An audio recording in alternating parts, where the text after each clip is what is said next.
Okay, the next concept is titled Population Screening in Primary Care, and Simona Volpi, Program Director in the Division of Genomic Medicine, will present the concept. Thank you, Rudy. And good afternoon, everybody. Thank you for giving me the opportunity today to present this concept.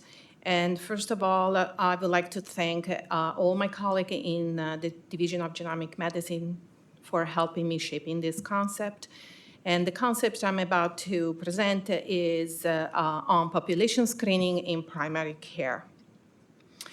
NHGRI proposes 3 RFA for an implementation and evidence generation pilot program of population screening for common and actionable genomic condition, predominantly in primary care setting. And specifically, the multi-site program will select, implement, and evaluate screening for 4 to 8 genomic conditions in a diverse population and clinical setting. Second, would use and establish strategies for meaningful community engagement and design, conduct, and evaluate outcomes of the screening. And last, develop effective strategies for connecting patients screening positive to follow-up care.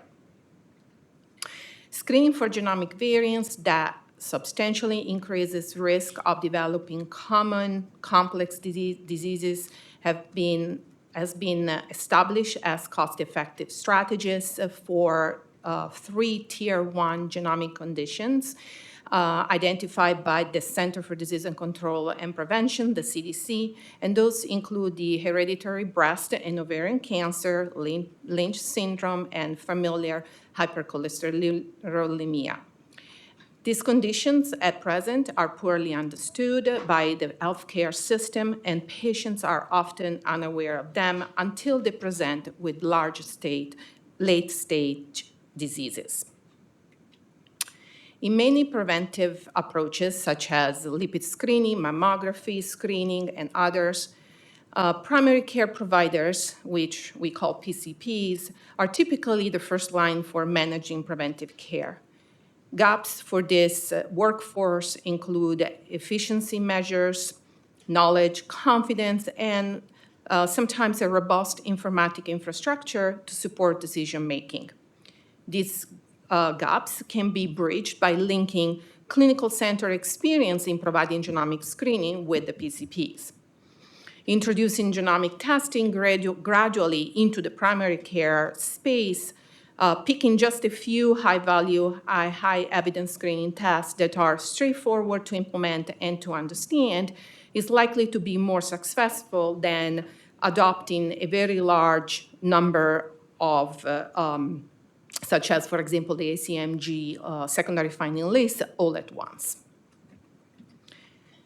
Community engagement, which we define it as the process of working collaboratively with communities to address issues that impact the well-being of the group, is critical to conduct successful genomic research and providing effective care, particularly in marginalized communities.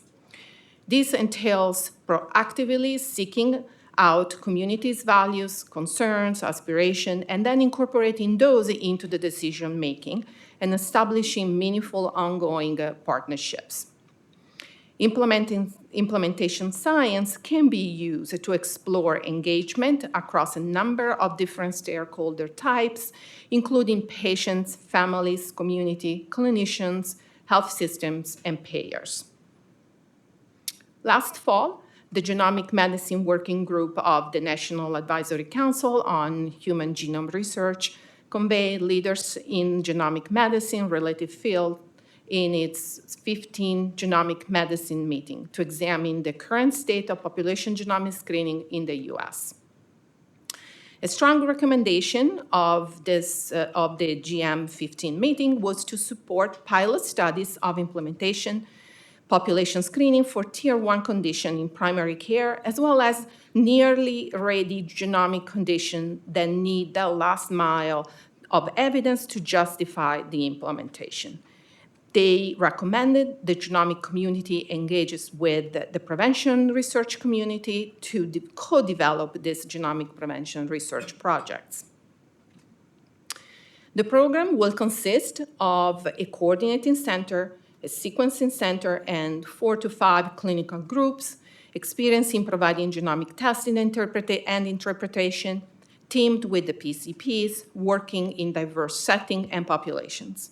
When we say diverse clinical setting, we refer to a healthcare setting outside of the specialized big medical centers, such as community hospitals, family medicine clinics, primary care practices. Our RDs will collaborate to select, implement, and evaluate screening of unselected adults, or roughly 4 to 8 genomic conditions, with the strongest evidence for effectiveness of screening in preventing disease or reducing its severity.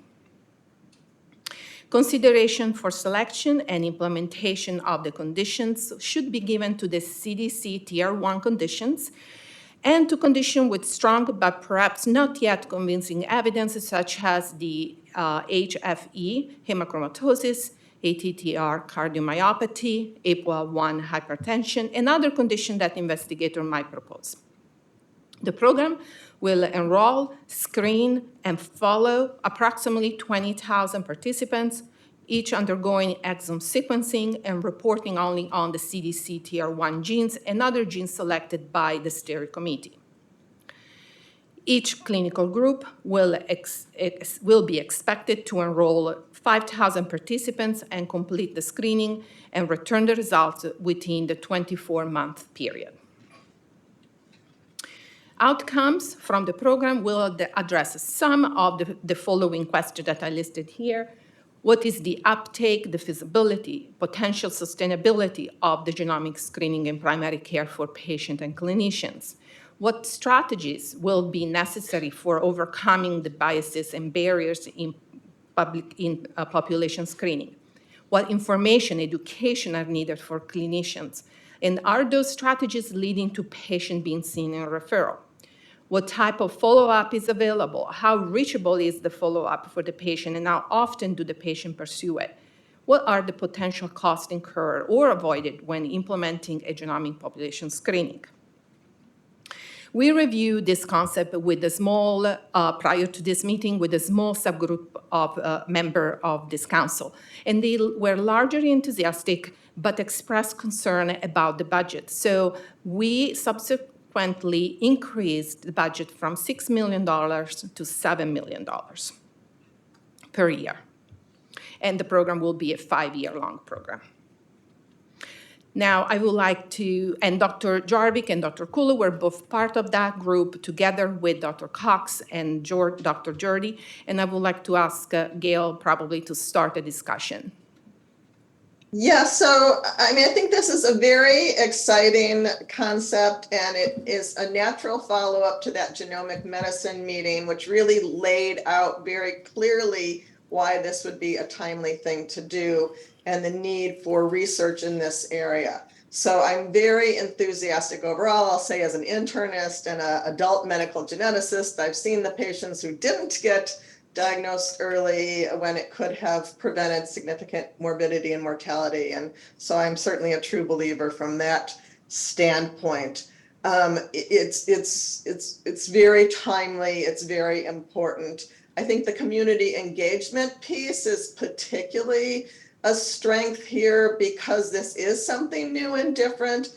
And especially if we're going to go into a primary care population, it will be really important to hear those voices. The couple of concerns I have, the budget was a concern. It remains a concern. I'm very thrilled to see the budget go up, but you know, as we discussed on the short call, I think, you know, the number of sites, the number of people, and the technology, you know, all may drive a larger budget. In particular, you're going to need to use off-the-shelf technology if you want to keep that cost down, if you're going to build something new by adding some conditions. to tier 1, that's going to be more expensive. There are various things to do. I'm very glad the budget went up, but I still have some concerns. The other thing, which is a smaller thing, is that I believe that hereditary hemochromatosis was made tier 1 by the CDC a couple of years ago. It wasn't in that cost effectiveness paper that you cited because that was predated the reclassification, but if you could just clarify your position on hemochromatosis in the RFA, I think that would be helpful, rather than if people are proposing it as like an add-on, do you actually consider it tier 1?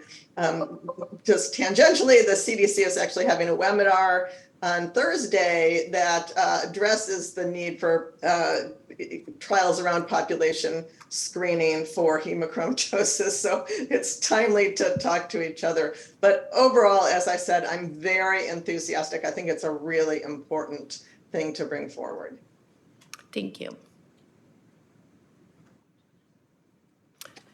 Iftikhar? Yes, I completely agree with Gail.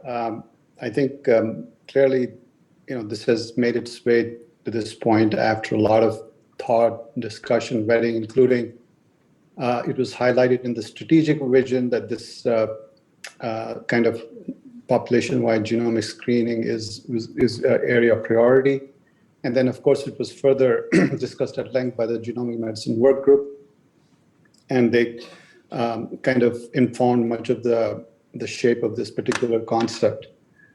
I think that there are a lot of these screening initiatives undergoing, but mostly at large academic centers. And so what this brings is a very refreshing approach where you're taking this to primary care practices, you're taking it to underserved minorities, and you're taking it to low resource settings, so kind of outside the academic citadels where this really needs to be tested. So clearly very supportive, and again, reiterating our concerns, and we're so thankful that you did consider the increase in budget. And the reasons, I think, are that if each clinical I think there's a genomics center would be the sponsor, and then it would have 4 to 5 satellites where you would have 5,000 recruited over a period of 2 to 3 years. That once you have those multiple settings, obviously the costs go up. Then there's the cost of community engagement, which may not be trivial. There's also the potential in these settings of needing to cover certain testing that may be triggered by a positive result. And that is another factor. So I think that's why we were concerned about the cost. And so you have 3 RFAs, you have 7 million, and I think it'd be good to think carefully about how that would be allocated. I think the key here also would be to see how we can sustain this. Obviously, this would be a wonderful kind of seed effort, but how to make this sustainable. And of course, the lessons learned from this initiative will be very helpful in this regard. And lastly, a question about what kind of testing would be done. Simona mentioned exomes, but there's also, I think, different products that are available, including one that I believe Broad is developing, which is called the blended genome exome, where you could also have, if you wanted later, to compute polygenic risk scores while you're still getting the variants you're interested in, and also the genes you want to sequence. So that might enhance the research investment down the road when you have that kind of information, because you are spending an enormous amount in getting these satellite clinics with underserved minorities recruited. So that's not a trivial task. So again, very supportive, and thanks for that excellent presentation. Thank you. Nancy, can we hear from you? Yeah, I have only just a little bit to add. I definitely agree with the positive comments Gail and Iftikhar made. The part of the attraction for me is also the kinds of institutions that are being targeted, because they're in the best position to discover the real barriers to getting this done in their general populations and experience at finding ways to overcome those barriers. And so I just want to hope that it's made very clear what kinds of institutions are being targeted. And that doesn't preclude, I think, you discussed very clearly the possibility there could be partnerships with institutions that have more experience that where it's basically just a knowledge transfer, but the primary value to the community will be going to these kinds of institutions that are really, going to be doing a lot of the baseline translation. So it's kind of an awkward thing to try to target the institution well. And so hats off to you for trying, but I think it's particularly critical for this application. Thank you, Nancy. Lynn, anything to add? Well, not very much, but the one thing that I think will need some careful thought is how to provide training tutorials for the PCPs. I teach a summer course for people doing clinical fellowships at a large academic medical center, and I'm still surprised at how much genetics they've either forgotten or never learned. So I'm glad that you're going to evaluate that, but I think it's going to be really important in terms of getting good uptake. Thank you. Comments or questions from other council members?